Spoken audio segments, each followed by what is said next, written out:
Hello, I'm Annette Young and welcome to a very special edition of the 51% as we mark International Women's Day. I'm thrilled to be joined once again by the presenters of our sister shows in French, Arabic and Spanish. It may be 2021, but many female activists across the globe are still risking their lives as they take a stand. In Libya, several prominent activists and politicians have been murdered or forcibly disappeared in recent years. They include Sawa Bokais, gunned down at a home in 2014, Sahem Sergewa, an MP abducted in 2019, and lawyer Hanan al-Barassi, killed just last November. Nobody has ever been brought to justice for such crimes in a country where armed groups and militias rule the roost. In a France 24 exclusive, Catherine Norris-Trent, Julie Dungelhoff and Abdallah Malkawi meet two women who, despite the risks, are determined to push for change. The war has affected my country in many ways. I realized that younger girls whom I teach, in university, this type of war culture affected them mentally. I can see parents waiting for their daughters in front of university because there was no security. Lamis Ben Saad returned to war-torn Libya in 2015 and was so shocked that this professor of pharmacology became a political activist. 2019, it was dangerous. We could all the time hear bombs, explosives, airplanes, rockets. Her neighbourhood on the edge of Tripoli was at the front lines of the most recent conflict. It's always women who suffer after, during war and after war. They are inherently peacemakers. Lamis was one of 17 women out of 75 participants at UN-brokered talks in Geneva, trying to bring Libya's warring factions together after a decade of turmoil. During peace talk, we saw a strong commitment by all women. We were not there just to speak about women issues, as some actors think. No, we were speaking about each and every article we laid out in the roadmap. Lamis has faced threats and intimidation for putting herself forwards in a country where other female activists have paid with their lives. There is a risk. There have been women kidnapped. There has been abduction of women. This has led to backslide of women's participation and engagement in politics. We have, the stamina to continue. We need to be there because of our beliefs and because of the new generation. Throughout this country where armed groups still run rife, many women are working to build a better future. Artist Hadia Ghana is working to restore Tripoli's historic centre.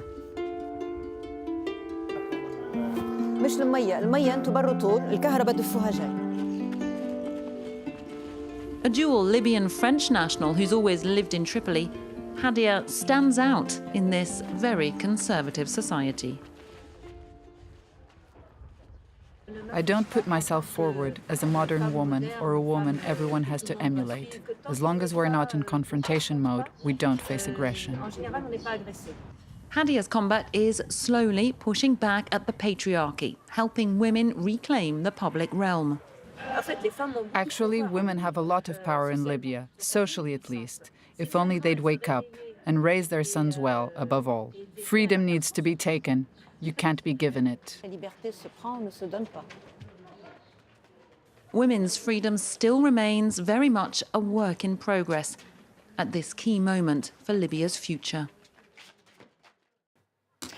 And watching that report with me in the studio is the fellow presenters of our sister shows in French, Spanish and Arabic, Maysalun Nassar, the host of Here alHathloul on the France 24 Arabic channel. Let me start with you. It seems even if women are not campaigning for women's rights but are working in the field of pro-democracy or climate change, they are just as in danger of being at risk merely because of their gender. Is that the case in the Arab world? world?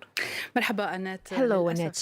Unfortunately, this is the reality in the Arab world. A woman doesn't only pay the price for being an activist, but the price for being a woman in a society where she needs to fight against traditional attitudes and discriminatory laws. For instance, when a woman gets married, she encounters the injustice of family laws, which includes provisions for divorce and childcare. If she doesn't marry, she is considered an old maid and experiences harassment. When she decides to take control of her own body, she is called a slut. Finally, if she follows traditional customs, she runs the risk of marital rape. Wives are under the control of their husbands financially, and when they work, they don't get equal pay. In 2021, women are killed only because they are women. So imagine what the situation is for those who stand up against societies, which don't even consider women as citizens. What is certain is that human rights and women's rights activists are facing a high level of risk in Arab societies. Thanks for that, Myselin. Angela Gomez, who hosts alHathloul on France 24 Spanish. What is the situation in Latin America?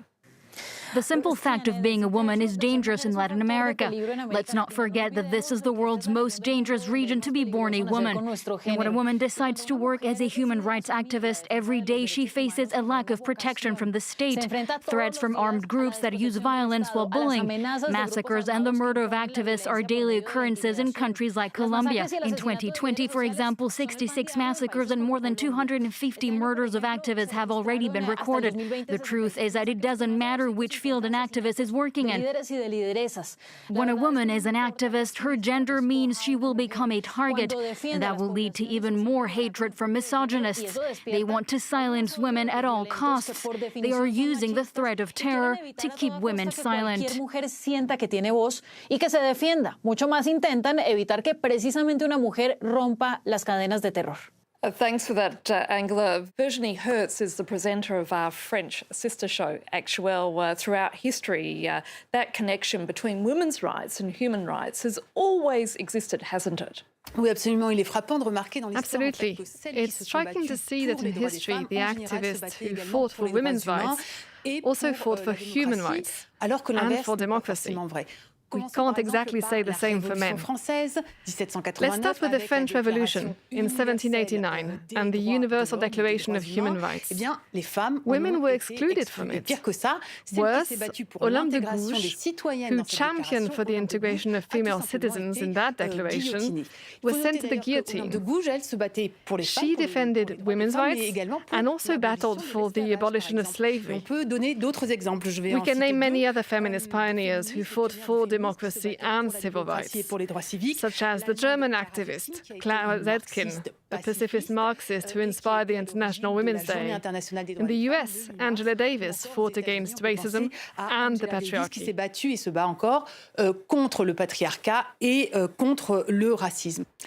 Now let's take a look at some of those courageous individuals who are operating in other parts of the world.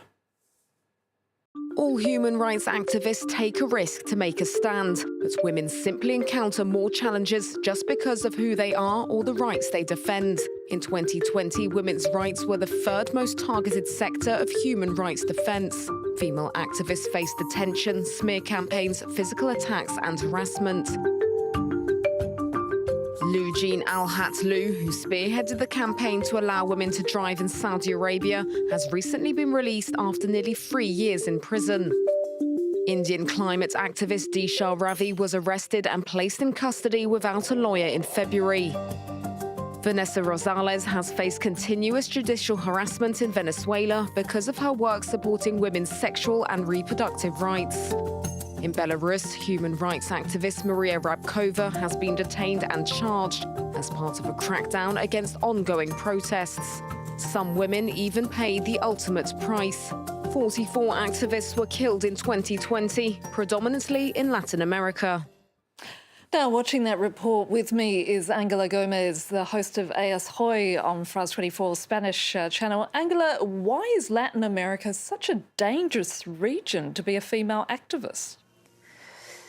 Violence against women is persistent in Latin America. This is the continent where you find the highest rates of femicides. Approximately every 2 hours, a woman is killed because of her gender. And this type of violence is common in countries like Mexico or Brazil. In Mexico, 10 femicides are recorded daily, and out of those 10, 3 are against young girls. This only shows the weakness of governments when it comes to defending us. So in the end, it's always the same women who are creating support networks in a desperate attempt to put an end to the violence and the killings. It is extremely complicated to be a women's rights activist when you are in a remote area. Thousands of women work in rural areas abandoned by governments and where there are no public services, no access to health or education. And these are the women who, without any support, are putting themselves out there. Something that is unique about activists in Latin America is that they develop a natural instinct of motherhood. They want to protect people. They are protective of their loved ones, and their community is their family. That is everything they have, their beliefs and their instinct, because poverty is overwhelming. There's a lack of infrastructure and security to stop armed groups. Staying in the region every day in Mexico, 2 women are murdered simply because they are women. The country has one of the highest rates of femicides in the world, recording nearly 1,000 deaths in 2020. Frida Guevara has dedicated her life to fighting gender violence, both as a journalist and as an activist, making sure the victims' stories don't get lost in a flood of statistics. Our team on the ground sent us this report. Activists gathered at this protest in February 2020, making their mark on the presidential palace's walls. Inside, another woman raised her voice as she confronted President López Obrador. Why don't we have a prosecutor's office specialising in crimes against women, the way that there's a special unit for kidnappings? Why isn't there one for femicides? On that day, Veronica Villalvazo, better known as Frida Guevara, became a feminist sensation. From then on, the harassment and threats she was already experiencing spiraled out of control. I was assigned increased protection a year and a half ago. The threats are constant, all the time, every day. Things like, you'll be the next femicide. Guevara has made it her mission to provide support to victims' families, as well as researching cases and posting evidence on social media to try to speed up notoriously long femicide investigations. Consuelo Martinez says she's grateful for the help. Her daughter, Victoria Pamela Salas Martinez, was murdered by her partner. Frida is a woman like no other. She really is. She has shed light on the cases that have been buried. Trained as a psychologist, Guevara has learned to gain victims' trust. The first thing I do when a family comes to me is to open up to their pain. Once they've cried and they've expressed their anger, that's when I say, tell me more about her, about who she was. Frida is like a mother to me, a second mother. I've told her this because even with my real mother, I could not express all the pain I had inside me. Despite the threats and abuse she's received, Guevara says as long as acts of violence against women continue to go unpunished, she won't be silenced. My Saloon, as we mentioned earlier, the experience of the Saudi activist Lujain alHathloul, who ended up being tortured in jail for the audacity of wanting to lift the ban on women driving in Saudi Arabia. She's just been released. Is that a positive sign? Of course, Annette. Lujain's release is great news. She will no longer be tortured and be in jail. Yet, she spent 1,001 nights behind bars and is not totally free. According to her family, she is banned from travel for 5 years, and her trial is not over. What what is really depressing is that the future of imprisoned activists who defend human rights and women's rights depends on international pressure rather than a decision from the Saudi government. We must not forget that a lot of Arab countries are at war and are experiencing economic crisis and being ruled by authoritarian regimes. So change is a long way off. Nevertheless, I would like to conclude by stressing the fact that there are a lot of female activists working for human rights and women's rights, more than people think, and they must not be forgotten.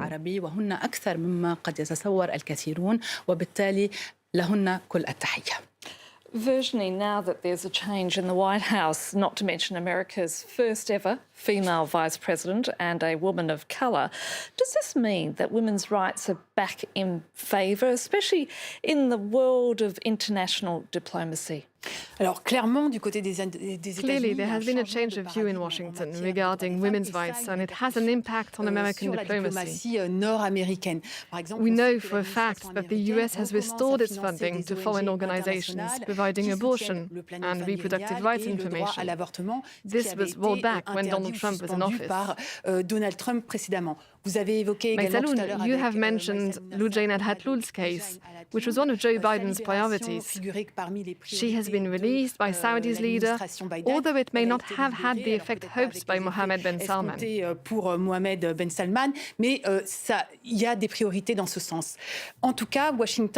Washington is sending clear messages that women's rights are at the center of its politics and joins countries who support a feminist diplomacy, such as France, Canada, or Norway.